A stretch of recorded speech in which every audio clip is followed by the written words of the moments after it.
You're listening to Online Pet Health Podcasts with Dr. Megan Kelly. Continuing education for veterinarian rehabilitation therapists. Learn more at onlinepethealth.com. Hey vet rehabbers! Now, do you have an idea for a product? So many of us come up with ideas of products that will help us in our own practices, and then often we don't know what to do with those ideas. Today I speak to Lisa Bedenbaugh from Canine Rehab Systems, and she shares with us her system for turning your product idea into reality. Now, Lisa kindly created a download for all of you. You can access it at onlinepethealth.com/episode 198. Before we head over to the podcast, I want to say a thank you to Kirsty Skeets of Fit for Dogs UK for the shout out about the veterinary rehabilitation podcast on Instagram. Kirsty, if you're listening, please email me on meg@onlinepethealth.com for your limited edition veterinary rehabilitation mug. So if you're listening to the podcast, why not take a screenshot to post a story about it, tag at Online Pet Health, and let us know that you're listening. We really love hearing from you. Now, if you're not already a member, please come and join us in the largest vet rehabber community on Facebook. We have 4 groups: the Hydro Vet Rehabbers, Small Animal Vet Rehabbers, Equine Vet Rehabbers, and our Business Vet Rehabbers. This is where the vet rehabbers hang out online. They share research, tips, and advice. It's a great supportive community, and we'd love to have you online there with us. So, over to my chat with Lisa. Hey, vet rehabbers! Thank you so much for joining us. Welcome, Lisa. Welcome. Thank you so much for having me today. I'm really looking forward to our chat today. Today we're going to be chatting about innovating products. Now, Lisa has been doing this for years and years and years, and so I thought she'd be a great person to come online and chat to us about this. And you know, one thing I know about vet rehab is that we like to make a plan. And many instances when we'll be treating patients, we'll think, if only I just had this. So when you have ideas like that, Lisa is going to run through sort of how you handle it. So like, what do? You have this idea that comes to mind, and then how you go through the process of potentially creating a prototype and then eventually getting a product and then marketing that product. So I'm really looking forward to this conversation, Lisa. But before we head into all the info about innovating and creating products, can you tell the listeners about yourself, how you got into the field of vet rehab and how you started making products? Yeah, so for those of you who don't know me, I'm a licensed physical therapist, or a physiotherapist for those of you outside the US. I worked in the human field only for the first 15 years because vet rehab didn't really exist at that time. But I've always had a love of animals. I was the kid that would always bring home the stray pets under threat from my parents. And I grew up riding horses. And so after going through my physical therapy training, I thought, boy, you know, the skills that we learned could be so useful with animals. But it wasn't until 2003 or 2002, the International Vet Rehab Symposium was being hosted in Tennessee that year. And so I went up to that and also stayed for the first 2 classes of their CCRP program and finished my CCRP in 2003. Started 1 day a week with a vet and doing humans the rest of the time. And then since that time, I've just gradually transitioned over and I'm in the animal field full time now. And how did you get into making products? Was that just a need for yourself? Or Absolutely. did somebody inspire you, or how did it happen? No, I think because I actually started in the animal rehab field back in 2003. And as you know, it was really in its infancy at that point. And if you needed products, you had to build it. You know, there just really wasn't that much out there. There was one underwater treadmill manufacturer, and it was either adapt things from the human world, like the human fitness equipment, or make it yourself. So luckily I have a very handy husband and I would come home frustrated, you know, with a certain case, or my back was hurting because I was having to bend over all the time and the underwater treadmill with the dogs. And I thought there's got to be a better way to do this. And so we would just sit down and think about it and sketch out drawings, and he would make me something and I'd take it to the clinic, and either it would work or I bring it home in pieces and say, we need to rework this. And we would just keep refining it. So that's how it all started. And he was just making it for me. But as we got students in or visiting veterinarians in, and they would see it, they were like, oh, that's great. Where did you get that? And I said, my husband made it. And they said, would he make me one? And it kind of evolved from there, because I realized that there's a lot of other people that do what I do for a living, and they're probably running into the same problems. So that's how we launched Canine Rehab Systems. So I myself have a bit of experience in creating products, because like you, I had a similar experience. Like I needed something, and especially here in South Africa, we really isolated. So like for us, even I think in 2005, I did my CCRP, and I started my practice in 2006. But really, there was no veterinary rehabilitation in South Africa then. So myself and another colleague of mine were really the first vets that were doing rehabilitation. And I was importing products from the States, but that was quite costly. And sometimes there weren't even products to import that I needed. So I've also tried to make a few products myself. And I actually, after the last time you and I chatted, I pulled up a few of my products, pictures of products, and I actually remember having this Barney. Do you know Barney, the purple dinosaur?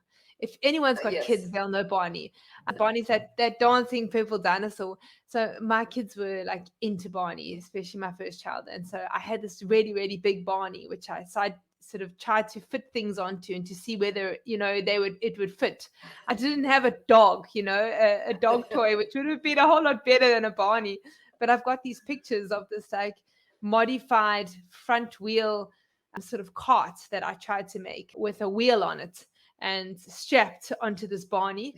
And the other thing that I also had was I found some like hip dysplasia pants. I tried to make these like really tight compression pants for dogs with hip dysplasia to help with muscle activation when you're doing exercises. And I've also got some pictures of Barney wearing those. So yeah, I had a lot of fails. I had a few products that actually worked. And then I got a company to make them for me. But yeah, it's lots of fun, I must say, if you're that way inclined, if you have sort of ideas. So yeah, tell us what goes into the development of a product. Well, like you said, the first thing is you have to have a problem that needs solved, because you can have a great idea for a product, but if it's not relevant for customers, then you're not going to sell any. So I challenge anybody watching today, start to pay attention to the problems that you're having to try to solve on a regular basis, types of issues that you're coming up with over and over and over again, that you're having to rig something up for. And that may be the idea for your product. And so the first part is just having an idea of, what it is you need to solve and how to go about it. And this is kind of your blue sky thinking or your brainstorming time. I mean, don't worry about how crazy the idea, the solution may sound. Just write down ideas on paper, because you may end up blending some ideas, of 2 or 3 different products or features into your final product. And then you need to really refine it down and think more critically about it. How much is it going to cost? How difficult is it going to be? Is it something you can make yourself, or you're going to have to find somebody who can manufacture it for you? And then, retail cost and what you think the market is going to bear. And can you produce it for cheaply enough that you're going to be able to make some profit on it on the retail end? So, for those people out there that maybe have an idea, having a product is great because it's another source of income if you can get it right, and you can market it and sell it. So it's a great way to diversify your income as a vet rehabber. But then it comes with all the planning and the quality control and all of that. You've just recently now made a product for a vet rehabber. So a vet rehabber had an idea, came to you. So your business, Canine Rehab Systems, and you actually created the product. So you took all that hassle away. So sort of like collaborated, right, on a product. So that's obviously an option, and an option for vet rehabbers all over the world. If they've got a product, they could easily come to you and your husband, and you guys could create the product for them. Exactly. Yeah, we just finished finalizing a strategic partnership with another rehab vet. And, she basically wanted to focus on the education piece, but she had an idea for these products that would go with her education piece. And so we said, yeah, we can definitely, talk with you. And so we've been in negotiations for a long time and figuring out who does what. But because we already have that experience in manufacturing and how to ship it and how to box it and how to pack it and inventory control and all of that, we're really excited to have this new partnership. And that's something that my husband and I actually want to get into more of, because it's just so exciting to us, and I love to help flesh out ideas with other people and help turn it into reality. That's awesome, Lisa. So we were chatting about, I had a whole lot of products and a lot of them failed. You've had loads of ones that have been successful. Now, one of them is the Canine Align, which is a product that you created also with somebody else. Tell us about that product, how the idea came, and yeah, basically how long it took to actually go from the idea to actually getting on the market, because sometimes that takes longer than we think it is. It always takes longer than you think it's going to. Yeah, so the Canine Align, I came up with the idea. I really love the use of kinesio tape in humans, and I use it in pets also. But as you know, the fur can be a real challenge for a lot of the dogs, and a lot of owners don't want to shave their pets down to do the tape. So I was trying to find a way that I could incorporate something like that in the animal field. And I was at a physical therapy conference and tried on a shirt that had some elastic bands that were stitched into it to help with your posture. And as I was talking to the owner of the company and I was wearing this shirt, all of a sudden, the great big light bulb popped on, and I was like, oh, this would be fabulous with the dogs. And so it took several years of speaking with him and trying to convince him that there was a market in the animal field. And then we got a team together, and that took a little bit more time. And then we actually prototyped and clinically tested for well over a year before we actually launched our retail product. So our retail product was actually the 6th version of the garment that we tried, because the sizing, as you know, dogs are all different shapes and sizes. So we knew right from the beginning that the sizing was going to be the big issue, and also finding the right materials, because they have to have certain properties, and qualities that we want. So, but it's been a fun journey. I mean, I've learned so much. I feel like my learning curve has been like this for about 3 or 4 years now. What are some of the biggest challenges you think when you're trying to make a product? So you have that problem that you want to solve. What is the biggest challenge for you? I think one of it is if it's, for instance, if it's a garment, if you can't sew yourself, who do you find that can do it? One of the big challenges is there's a lot of contract manufacturers, but they want to do things in bulk. They want to do things in, batches of 100 or 1,000, and to find somebody who will do prototyping for you and just one-offs. So that's been, kind of one of the big challenges for us. But right now we have a sewer that will sew either a prototype or a few units at a time for us. We have somebody that does some welding and metal fabrication. So we've developed this network of people if we can't do it ourselves. But one of the things that I tell people is think about, if it's metal or if it's, a certain material, how else would you use that? So instance, like metal or pipe bending, you might look at people who do mufflers, custom mufflers, or people who sew. You could look at upholstery shops, or people who do car upholstery or something like that, that might have the materials. And a lot of small businesses are willing to help you if they've got time to just make one or two. So that's probably one of the biggest challenges, is figuring out, if I can't make a prototype myself, who can I reach out to help me make that prototype? Yeah, and I think about my experience, one of the things that I found tricky was materials. So you Yes. get your product and you start making it and it's working really well.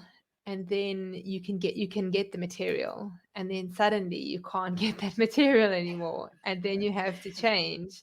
And then you're back to prototype, right? Because now Yeah. does that material actually work? Is it work with the animal? Does it work with their skin, with their fur, whatever, you know? So I think that for me was a really, really big challenge. And then, I mean, I was manufacturing braces that I made with thermoplastic, and we had multiple times where the neoprene and the thermoplastic, we couldn't have the same material, and we had to keep changing. And I actually contacted a human bracing company. So they used to make braces for people.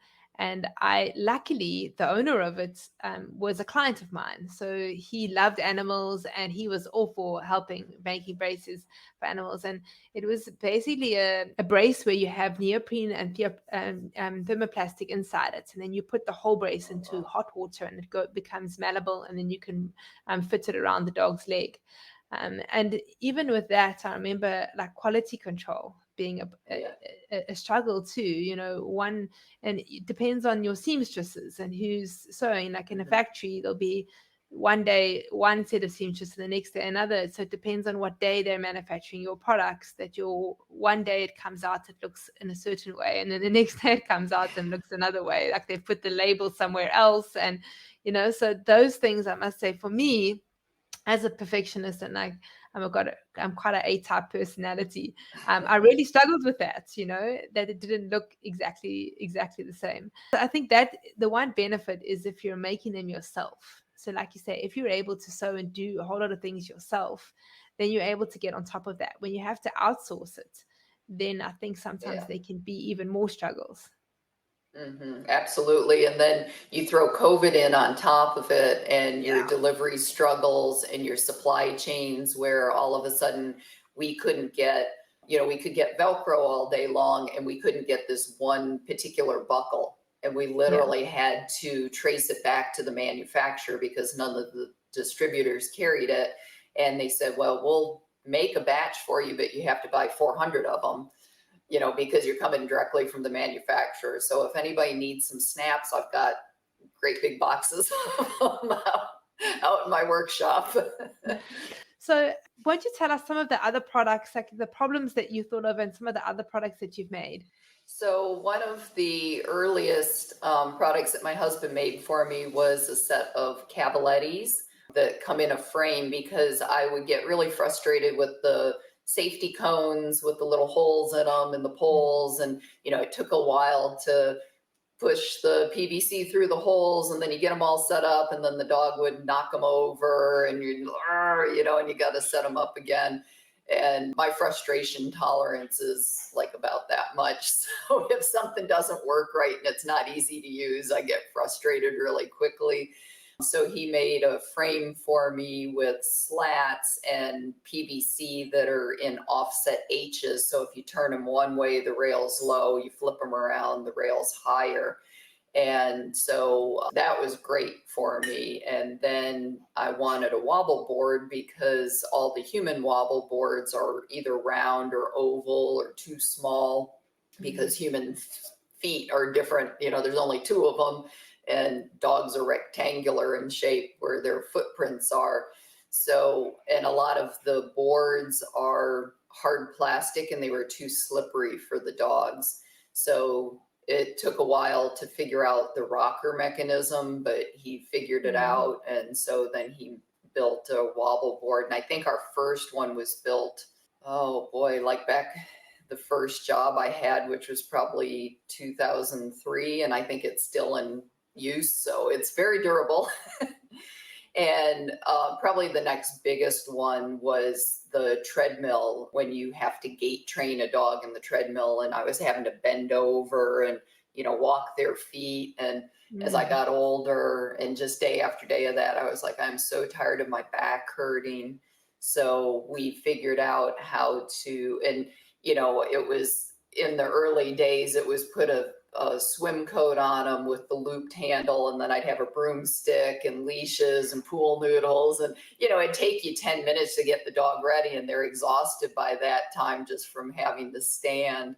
And I thought there's got to be an easier way to do this. And once we actually sat down and figured it out, we have a rail system that's connected to a support sling, and it can, position the dog correctly in the treadmill for where you want them. And then we made a little swing seat for the therapist, so you're not killing your back with the little bitty dogs.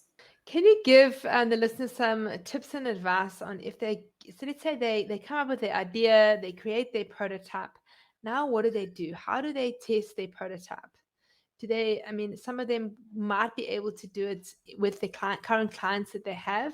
How have you done it in the past, and how have you been able to, because I think sometimes if we're testing our own prototype, we really want it to work so badly. So like sometimes you maybe need to get other people to test it, because then they can come back with you with some feedback, which is a little bit more honest. Sometimes we really want it to work so badly that we just make it work, right? Yes, I think that's an excellent point. When we did our Canine Align testing, we reached out to 4 other colleagues, clinicians that I knew and trusted, because part of the issue too is when you have a prototype, you have to be careful of your intellectual property. You don't want anybody to steal your ideas. So finding colleagues that you really trust and who can keep the confidentiality. But we asked them, we set up a little protocol, a use protocol. We asked them to each take one client of theirs whose dog had hip dysplasia that was willing to participate in kind of our little internal clinical study. And so they each followed the protocol, and then we had an outcomes measure that we could measure much more objectively if both the clinician and the owner felt like the Canine Align made a difference in their pet. And then we also had feedback sections for both the clinician and the owner of, how easy was it to use? What did you like about it? What did you not like about it? Do you have any other suggestions for improvement? So that gave us a great amount of feedback. And you think that you try to figure out all the potential problems with it, but trust me, you'll miss stuff, and other people will point things out that you miss. Yeah. And I think the thing is, when you create that first prototype, it's never going to be right. There's going to be things, and you're going to have to tweak it and change it. So you want it to be perfect, but how many times did you say the Canine Align you had to tweak? We tweaked it. Our 6th version was actually our first retail version, and we're still tweaking it. We're on our 8th version now. So it's just constantly, you try it, but as you get more data back, and you're starting to see, like, one of our issues was our middle size. Between our middle size and our largest size, there's a gap sometimes with these very long, lean dogs. And so we're having to retrofit them and have a custom extension panel put in. So we're like, okay, down the road as we scale, we can't keep doing this. So we've got to figure that out. So one thing about invention is you solve one problem and 2 more pop up, and you solve those 2 and 3 more pop up. So you have to be really resilient. But I said, I feel like my problem solving skills have gotten exponentially better. Lisa, the last question I have for you is about marketing your product, because you go through all of this, and then at the end you got to get it in front of the people that need it. Any tips and advice on how best to market a product once it's out there? Yeah, that can be a real challenge in the vet rehab market, because I think we're all scattered. Most of us are either solo practitioners, or we're working in small groups, small facilities with only a few staff in each facility, and we're all over the world. So to find where your audience is and how to get in front of them, I think is the biggest challenge. Your platform is great because we've got vet rehabbers from all over the world. The International Vet Rehab Symposiums, we've actually exhibited at trade shows there, at the conferences, and that's been a great way to get in front of people. But really kind of figuring out where your audience is and how to get in front of them, whether it be Facebook or other social media platforms, trade shows or conferences, and just ways that you can provide value to them through educational talks or different things like that. But I think it's hard because there's not one place, there's not like one conference that we all belong to or one association that we belong to. So you have to search out a lot of different channels. I think the international conference is a really, really good idea. For those of you that are interested, that's happening this year in Cambridge, August 18th to the 20th of August in Cambridge. That's the IAVRPT International Summit.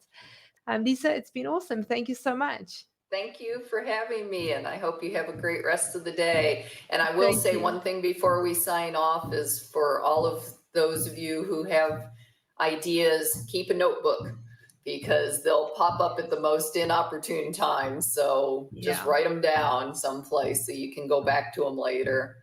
And I think if you're one of those ideas person, you probably have more than one, right? Oh, yeah. So if you're that kind of person, the ideas just keep coming and going. And then you got to decide which one you're going to go for. Are you happy for people to reach out if they've got a whole lot of ideas, maybe just to brainstorm with you, just to see which idea is the right one for them to go ahead with? Would you be happy to give advice?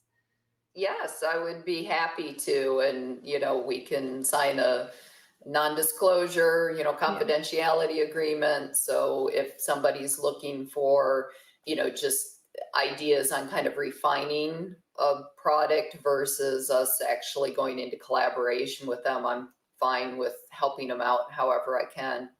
Awesome. Thank you, Lisa. Really appreciate it. Cheers, Vet Rehabbers. Have an awesome day. Have a great day. Bye. Bye-bye. If you enjoyed this podcast, please hit the subscribe button so you get notified every time I load a new podcast. And please, if you get a moment, head over to Stitcher or iTunes and leave me a review. It's a really lonely job being a podcaster, and so the only time I get to hear from you or know that you're out there is when I get a review. And know that I read every single one of your reviews. So to those of you that have left reviews, I want to say a very, very big thank you. Every time we get a review, it really helps to get the Veterinary Rehabilitation Podcast out there to all the vet rehabbers all over the world. All right, vet rehabbers, so if you are looking for more continuing education in the field of veterinary rehabilitation, head over to onlinepethealth.com. Go be awesome, guys.